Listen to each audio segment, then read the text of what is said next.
Enforce disappearance, সেটার অভিযোগে দুটো মামলা। আরেকটি মামলা ছিল জুলাই মাসের গণ অভ্যুত্থান বা বিপ্লব চলাকালীন সময়ে রামপুরা এলাকায় গুলি করে যে মানুষ হত্যা করা হয়েছিল সেটার ব্যাপারে আরেকটি মামলা ছিল। এই তিনটি মামলায় 8ই অক্টোবর ফরমাল চার্জ দাখিল হয়ে আসামিদের বিরুদ্ধে গ্রেপ্তারি পরোয়ানা জারি হয়েছিল এবং তার প্রেক্ষিতে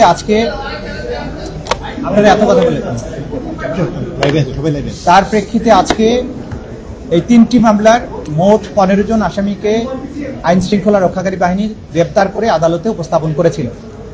গুমের দুটো মামলার মধ্যে একটি মামলা ছিল র্যাপিড অ্যাকশন ব্যাটালিয়নের পরিচালিত যে বন্দিশালা ছিল টিএফআই সেল। বান্ডেল থাকলে প্রতি সেনমানিতে টাকা বাঁচবে। বিকাশ সেনমানি বান্ডেল কিনে জিতুন প্রতি লেনদেনে।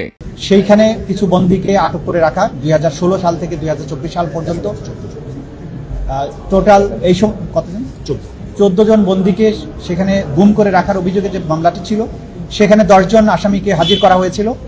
তাদেরকে গ্রেপ্তার দেখিয়ে কারাগারে প্রেরণের নির্দেশ দেওয়া হয়েছে এবং পরবর্তী তারিখ 20 নভেম্বর ধার্য করা হয়েছে এবং এই মামলায় শেখ হাসিনা সহ জেনারেল তারিক সিদ্দিকী সহ যে সমস্ত আসামি পলাতক আছেন তাদের বিরুদ্ধে পত্রিকায় বিজ্ঞপ্তি দিয়ে হাজির হওয়ার জন্য নির্দেশ দেওয়া হয়েছে।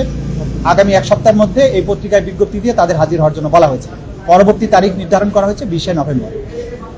দ্বিতীয় যে মামলাটি ছিল সেটি হচ্ছে জেআইসি অর্থাৎ জয়েন্ট ইন্টারোগেশন সেল পরিচালিত বন্দিশালায় বেশ কয়েকজন ভিকটিমকে 2016 থেকে 2024 সালের আগস্ট পর্যন্ত 5ই আগস্ট পর্যন্ত যাদেরকে বন্দী করে রাখা হয়েছিল 24 জন। সেই অভিযোগে যে সমস্ত আসামির বিরুদ্ধে মামলা হয়েছিল তাদের মধ্যে 13 জনের বিরুদ্ধে মামলা হয়েছিল, তাদের মধ্যে 3 জনকে আজকে হাজির করা হয়েছিল, বাকি 10 জন পলাতক আছেন। আদালত তাদেরকেও গ্রেপ্তার দেখিয়ে কারাগারে প্রেরণ করতে বলেছেন এবং আগামী 20 নভেম্বর ওই মামলারও পরবর্তী তারিখ নির্ধারণ করেছেন এবং একইভাবে পলাতক আসামিদের বিরুদ্ধে পত্রিকায় বিজ্ঞপ্তি প্রকাশের নির্দেশ দিয়েছেন 7 দিনের সময় দিয়ে। তৃতীয় মামলাটি ছিল রামপুরায় 18 এবং 19 জুলাই 2024 সালে গুলি করে, বিশেষ করে ওইখানে কিছু বিজিবি সদস্য যারা গুলি করে আন্দোলনকারীদের হত্যা করেছিলেন, মোট 28 জনকে হত্যার অভিযোগে ওই অভিযোগটি করা হয়েছিল। সেই মামলাটিতেও আসামিদেরকে কারাগারে প্রেরণের নির্দেশ দেওয়া হয়েছে এবং পরবর্তী তারিখ নির্ধারণ করা হয়েছে 5ই নভেম্বর এবং সেই মামলাতেও যারা পলাতক আছেন 2 জন পলাতক আছেন 4 জন আসামির মধ্যে, সেই 2 জনের বিরুদ্ধে পত্রিকায় বিজ্ঞপ্তি প্রকাশের জন্য নির্দেশ দেওয়া হয়েছে। আগামী 5ই নভেম্বর পরবর্তী তারিখ নির্ধারণ করা হয়েছে।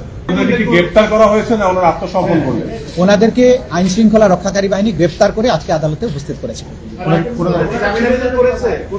তারা এখন যেহেতু আজকে আইনজীবীরা হাজির হয়ে তাদের পক্ষে ওকালতনামায় স্বাক্ষরের অনুমতি নিয়েছেন, তারা বলেছেন জামিনের আবেদন করতে চান। আদালত বলেছেন যেহেতু জামিনের আবেদন একটা প্রক্রিয়ার ব্যাপার আছে, প্রথমে ওকালতনামায় তারা সিগনেচার নেবেন, তারপরে নিয়মিতভাবে আবেদন করবেন।